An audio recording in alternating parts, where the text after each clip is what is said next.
Dieu créa l'univers. Il édifia son trône, puis il créa le calame et lui ordonna « Écris ». Et le calame d'écrire sur la table gardée tout ce qui allait se produire jusqu'au jour de la résurrection. Ensuite il créa les ténèbres et la lumière, les cieux, les terres et les astres. La création dura 6 jours, suivant le temps de l'autre monde. Il se tourna ensuite vers le ciel qui était une fumée, et y établit 7 cieux, en révélant à chaque ciel ce qui le concernait. Après avoir achevé la création du monde supérieur et inférieur, il étendit la terre en faisant sortir d'elle ce qui était enfoui dans ses entrailles. Dieu, créateur de toutes choses, créa le monde.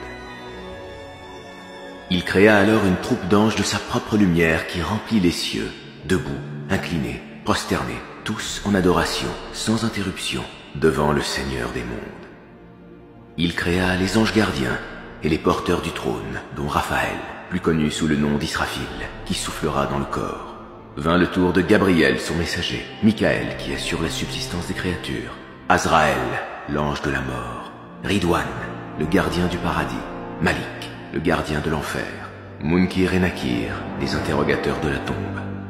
Après avoir créé les anges, Dieu créa les génies d'un feu subtil, dont Iblis était le commandant. Iblis s'appelait alors Aref ou Azazel. Azazel était le plus fervent adorateur du Tout-Puissant. Il s'était consacré au service de Dieu pendant un grand nombre d'années, sans jamais se révolter. Les génies vinrent sur la terre et eurent un empire.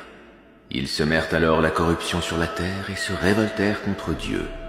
Le Seigneur leur envoya alors Iblis à la tête d'une armée d'anges et chassa les génies qui se retirèrent vers des îles lointaines. Lorsque l'empire du monde appartint à Iblis, l'orgueil et la fierté emplirent son cœur et il dit « Qui est semblable à moi dans les cieux et sur la terre? Moi qui ai servi Dieu dans chaque ciel pendant 300 ans et qui ne me suis jamais révolté. Maintenant que je suis descendu sur la terre, tout l'empire m'appartient. » Dieu, l'omniscient, savait ce que cachait le cœur d'Iblis. Dieu annonça ensuite aux anges « Je vais établir sur la terre un vicaire. » Les anges, voulant saisir la sagesse de cette décision, demandèrent « Vas-tu placer quelqu'un qui sèmera la corruption et fera couler le sang, quand nous sommes là à te sanctifier et à te glorifier ?» Il dit « En vérité, je sais ce que vous ne savez pas.